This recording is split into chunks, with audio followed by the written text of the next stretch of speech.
ನಮಸ್ಕಾರ. ನಾನು ಗುರುನಾಥ್ ಒಡ್ಡೆ. ನಾನು ಬೀದರ್ ಜಿಲ್ಲೆಯ ಔರಾದ್ ವಿಧಾನಸಭಾ ಕ್ಷೇತ್ರದ ಔರಾದ್ ತಾಲೂಕಾ ಕೇಂದ್ರದಲ್ಲಿ ಔರಾದ್ ಪಟ್ಟಣ ಪಂಚಾಯತಿಯ ಕಚೇರಿ ಎದುರುಗಳಿಂದ ಮಾತನಾಡ್ತಾ ಇದ್ದೀನಿ. ಔರಾದ್ ಪಟ್ಟಣದಲ್ಲಿ ಕಳೆದ 8ರಿಂದ 10 ದಿವಸಗಳಿಂದ ಕೆಲವು ಓಣಿಗಳಲ್ಲಿ 8 ದಿವಸ, ಕೆಲವು ಓಣಿಗಳಲ್ಲಿ 10 ದಿವಸದಿಂದ ಕುಡಿಯ ನೀರು ಸರಬರಾಜು ಆಗುತ್ತಿಲ್ಲ. ಈ ಬಗ್ಗೆ ಪಟ್ಟಣ ಪಂಚಾಯತಿಯವರಿಗೆ ಕೇಳಿದಾಗ ಮೋಟಾರು ಸುಟ್ಟಿದೆ ಎಂದು ಹೇಳ್ತಾ ಇದ್ದ. ಮೋಟಾರು ಸುಟ್ಟಿದ್ರೆ 10 ದಿವಸದವರೆಗೆ ಇಂಥ ಸುಡು ಬಿಸಿಲಿನಲ್ಲಿ ಬಡವರು ಬದುಕಬೇಕಾದದು ಹೇಗೆ? ಕುಡಿಯುವ ನೀರಿನಿಂದ ಜನರು ಬದುಕಬಹುದಾ? ಸುಮಾರು 8ರಿಂದ 10 ದಿವಸದಿಂದ ಔರಾದ್ ಪಟ್ಟಣದಲ್ಲಿನ ಸಾವಿರಾರು ಬಡವರು ನೀರಿಗಾಗಿ ಹಗಲು ರಾತ್ರಿ ಅಲಿದಾಡ್ತಾ ಇದ್ದಾರೆ. ಆದರೆ ಕರ್ನಾಟಕ ಸರ್ಕಾರ ಈ ಬಗ್ಗೆ ಏನೂ ಕಾಳಜಿ ಮಾಡ್ತಾ ಇಲ್ಲ. ಜಿಲ್ಲಾಡಳಿತ, ಬೀದರ್ ಜಿಲ್ಲಾಡಳಿತ ಈ ಬಗ್ಗೆ ಏನೂ ಕಾಳಜಿ ಮಾಡ್ತಾ ಇಲ್ಲ.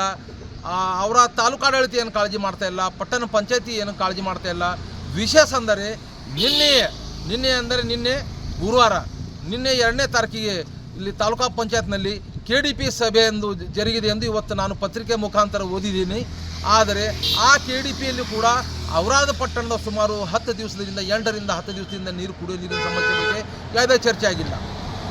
ಈ ರೀತಿಯಾಗಿ ಈ ಕರ್ನಾಟಕ ನಾಡಿನಲ್ಲಿ ಈ ಒಂದು ಔರಾದ್ ವಿಧಾನಸಭಾ ಕ್ಷೇತ್ರದಲ್ಲಿ ಸರ್ಕಾರದ ನಿಷ್ಕಾಳಜಿಯಿಂದ, ಜಿಲ್ಲಾಡಳಿತದ ನಿಷ್ಕಾಳಜಿಯಿಂದ, ತಾಲೂಕು ಆಡಳಿತದ ನಿಷ್ಕಾಳಜಿಯಿಂದ, ಪಟ್ಟಣ ಪಂಚಾಯತಿಯ ನಿಷ್ಕಾಳಜಿಯಿಂದ, ಈ ಕ್ಷೇತ್ರದ ಜನಪ್ರತಿನಿಧಿಯ ನಿಷ್ಕಾಳಜಿಯಿಂದ ಇವತ್ತು ಜನರು ಹಗಲು ರಾತ್ರಿ ನೀರಿಗಾಗಿ ಅಲೆದಾಡುವಂಥ ಒಂದು ಪರಿಸ್ಥಿತಿ ಈ ಔರಾದ್ ಪಟ್ಟಣದಲ್ಲಿದೆ. ಈ ಒಂದು ಪರಿಸ್ಥಿತಿ ಬಗ್ಗೆ ನಾಡಿನ ಜನರು ಚಿಂತೆ ಮಾಡಬೇಕು, ಇಡೀ ದೇಶದ ಜನರು ಚಿಂತೆ ಮಾಡಬೇಕು. 8ರಿಂದ 10 ದಿವಸವರೆಗೆ ಕೂಡ ನೀರಿಲ್ಲ ಅಂದ್ರೆ ಜನರು ಬದುಕೋದು ಹೇಗೆ? ಇದರ ಬಗ್ಗೆ ಸರ್ಕಾರ ಯಾಕೆ ಗಮನ ಹರಿಸ್ತಾ ಇಲ್ಲ? KDPಯಲ್ಲಿ ಔರಾದ್ ಬಗ್ಗೆ ಯಾಕೆ ಚರ್ಚೆ ಆಗ್ತಾ ಇಲ್ಲ? 10 ದಿವಸದಿಂದ ನೀರು ಇಲ್ಲದರೂ ಕೂಡ ಎಲ್ಲರೂ ಆರಾಮಾಗಿದ್ದಾರೆ. ಯಾರ ಮನೆಯಲ್ಲಿ, ಶ್ರೀಮಂತರ ಮನೆಯಲ್ಲಿ ಮೋಟಾರ್ ಇದೆ, ಅವರು ನೀರು ತಗೋಬಹುದು, ಖರೀದಿ ನೀರು ತಗೋಬಹುದು. ಆದರೆ ಬಡವರು ಹೋಗೋದು ಎಲ್ಲಿ? ಇವತ್ತು 8ರಿಂದ 10 ದಿವಸ ನಾವು ನೀರಿಗಾಗಿ ಅಲಿದಾಡ್ತಾ ಇದ್ದೇವೆ. ಬಡವರು ಸಂಕಟದಲ್ಲಿದ್ದಾರೆ. ಆದರೆ ಯಾರಿಗೂ ಕರುಣೆ ಬರ್ತಾ ಇಲ್ಲ.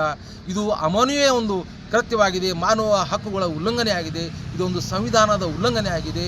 ಕುಡಿಯೋ ನೀರು ಕೊಡುವುದು ಸರ್ಕಾರದ ಸಂವಿಧಾನಿಕ ಕರ್ತವ್ಯವಾಗಿದೆ, ಜನಪ್ರತಿನಿಧಿಯ ಮೊದಲ ಕರ್ತವ್ಯವಾಗಿದೆ. ಆದರೆ ಜನಪ್ರತಿನಿಧಿ ತನ್ನ ಕರ್ತವ್ಯವನ್ನು ಮರೆತಿದ್ದಾರೆ, ಸರ್ಕಾರ ತನ್ನ ಕರ್ತವ್ಯವನ್ನು ಮರೆತಿದೆ.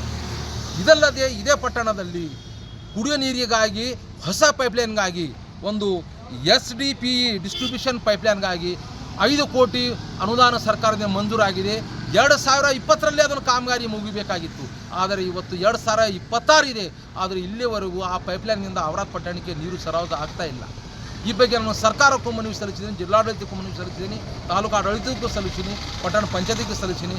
ಆದರೆ ಯಾವುದೇ KDP ಸಭೆಯಲ್ಲಿ ಈ ಒಂದು 5 ಕೋಟಿ ಯೋಜನೆ ಬಗ್ಗೆ ಯಾಕೆ ಚರ್ಚೆ ನಡೀತಾ ಇಲ್ಲ? ಯಾವುದೇ KDP ಸಭೆಯಲ್ಲಿ ಈ ಒಂದು ಔರಾದ್ ಪಟ್ಟಣದ ಕುಡಿಯುವ ನೀರಿನ ಏನೇನು ಸಮಸ್ಯೆ ಇದೆ, ಇದು ಪೈಪ್ಲೈನ್ ಸಮಸ್ಯೆ, 5 ಕೋಟಿ ಯೋಜನೆ ಇವತ್ತು ನೀರು ಪಾಲಾಗಿದೆ. ಯಾವುದೇ ನಳ್ಳಿಯಿಂದ ನೀರು ಬರ್ತಾ ಇಲ್ಲ. ಆದರೂ ಕೂಡ ಎಲ್ಲೂ ಚರ್ಚೆ ಆಗ್ತಾ ಇಲ್ಲ. ಎಲ್ಲರೂ ಮೌನ ವಹಿಸಲು ಕಾರಣ ಏನು? ದಯಮಾಡಿ ಈ ಬಗ್ಗೆ ಒಂದು ನ್ಯಾಯಾಂಗ ತನಿಖೆ ಆಗಬೇಕು. ಮತ್ತು ಕಳೆದ ಸುಮಾರು 8ರಿಂದ 10 ದಿವಸಗಳಿಂದ ಏನು ಔರಾದ್ ಪಟ್ಟಣದ ಜನರಿಗೆ ನೀರು ಸರಬರಾಜು ನಿಲ್ಲಿಸಲಾಗಿದೆ. ಇದನ್ನು ನಾನು ತೀವ್ರವಾಗಿ ಖಂಡಿಸ್ತೀನಿ. ಇನ್ನು ತಕ್ಷಣವಾಗಿ ನಾಳೆಯಿಂದಲೇ ಪಟ್ಟಣಕ್ಕೆ ಜನರಿಗೆ ಒಂದು ನೀರನ್ನು ಬಿಡುವಂಥ ವ್ಯವಸ್ಥೆ ಆಗಬೇಕು.